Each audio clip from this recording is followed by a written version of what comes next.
Over 2,300 years ago, a man named Alexander the Great built one of the biggest empires in history, and he did it all before the age of 33. Now, this guy lived in a time without technology, airplanes, or the internet. Yet his leadership skills continue to inspire business leaders, CEOs, and world leaders even today. In fact, modern psychology proves that people with a clear vision are 42% more likely to achieve their goals when they write them down. So if you want to learn how to become a great leader, then get ready, because today we gonna uncover 6 of the most powerful leadership lessons from Alexander the Great. Now, it's me. Okay, so let's get into it.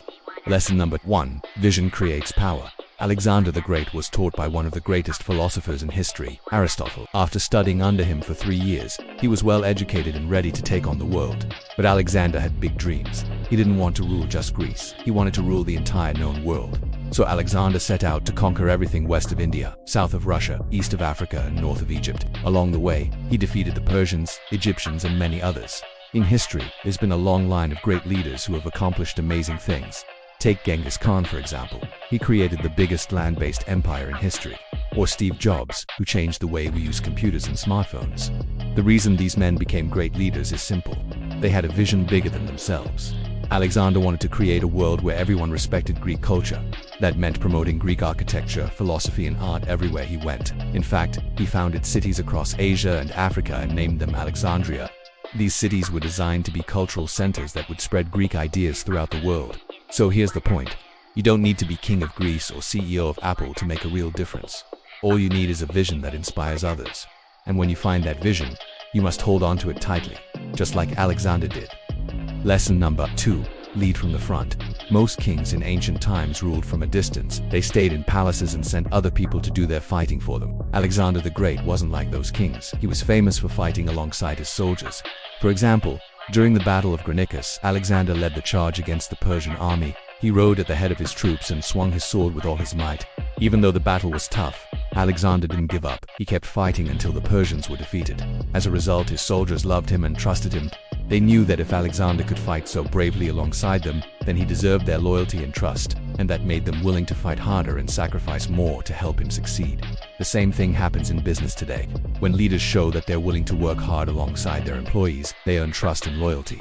A survey of over 15,000 employees found that those who said their CEO worked hard alongside them were 4 times more likely to be engaged in their work. So remember this, being a good leader isn't about sitting back in an office and giving orders. It's about getting out there and working hard yourself, while inspiring others to do the same. Just like Alexander the Great, when you lead from the front, you gain the respect and trust of those around you, and you inspire them to achieve great things.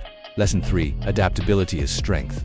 One of the reasons Alexander the Great was such a successful leader was because he was able to adapt to any situation throughout his travels. He encountered many different kinds of challenges that required him to be flexible in his thinking. For example, when he went to India, he saw huge elephants with sharp tusks and realized that his Greek soldiers couldn't win a war against them. So he came up with a new strategy. He ordered his soldiers to dig deep holes in the ground and then hide in them. Then when the elephants came charging towards them, his soldiers would pull them into the holes and kill them. Similarly, when Alexander was in Persia, he noticed that his Greek soldiers were losing battles because they could unhandle the heat and dryness of the desert. So he started training his soldiers to march only at night and sleep during the hottest parts of the day. And that helped them beat the heat and win battles. Lastly, when he went to Afghanistan, he faced huge mountains that blocked his path. Instead of trying to fight his way through, he decided to change his route. This shows us that being strong doesn't mean never changing your mind or never giving up on your plans. It means being smart and flexible enough to make changes when needed. Sometimes you have to change your plans in order to stay true to your original vision. So next time you face a challenge that seems impossible to overcome, remember Alexander the Great. Be adaptable and flexible in your thinking and you'll be able to find a solution. Lesson number 4. Empower your team.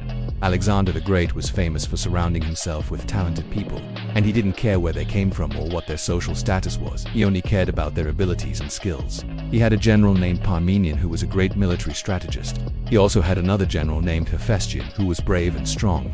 These generals helped Alexander win many battles and expand his empire. What's really interesting is that these 2 generals were not from royal families. In fact, Parmenion used to be a horse trainer, and Hephaestion was just a common soldier before Alexander promoted them. So here's the lesson. Don't make the mistake of only trusting people from wealthy families or those with fancy degrees. Look for talent wherever you can find it. Give everyone a chance to prove themselves. And when you do that, you'll have a team that's stronger than any single person on it. Lesson number 5. Cultural intelligence. Alexander the Great wasn't just a conqueror, he was a leader who understood the importance of respecting different cultures. While he was spreading Greek culture across his empire, he also took the time to understand and respect the cultures of the people he met. For example, when he went to Persia, he adopted their clothing style and customs. He also married the daughter of the Persian king in order to unite the two cultures together. He did the same thing in India. He wore Indian clothes and learned about their religion and customs. This helped him to build trust and respect with the people he met, which made it easier for him to rule over them. Today, our world is more globalized than ever before. We live and work with people from all different backgrounds and cultures. And that's why it's so important to be culturally intelligent. When you show respect and understanding towards other cultures, you build trust and respect. That leads to better relationships and more success in both your personal and professional life. Lesson number 6. The price of overambition. As we've seen, Alexander the Great was a brilliant leader and conqueror. He achieved more in his short life than many leaders do in a lifetime. But his story has a sad ending. As he traveled further and further east, his soldiers started to get tired of fighting. They missed their homes and families and didn't want to go any further. And that's when Alexander made a terrible mistake. He kept pushing his exhausted soldiers, wanting more and more land for his empire. Eventually, his soldiers rebelled and killed him. After Alexander died, his empire fell apart. His generals fought each other to take control of his empire, and it broke into several small pieces. Alexander's story teaches us an important lesson. It doesn't matter how talented or ambitious you are, if you don't know when to stop, your ambition can destroy you. Many of us have big dreams, and that's a good thing, but we have to remember that other people have dreams too, and sometimes those dreams conflict with ours. That's why it's important to balance our ambitions with the needs and feelings of others. If we don't, our ambition can turn into a destructive force that hurts ourselves and those around us. Okay, so to sum it up, Alexander the Great showed us that leadership is not about titles. It's about having a vision, showing courage, adapting to changes, and empowering others.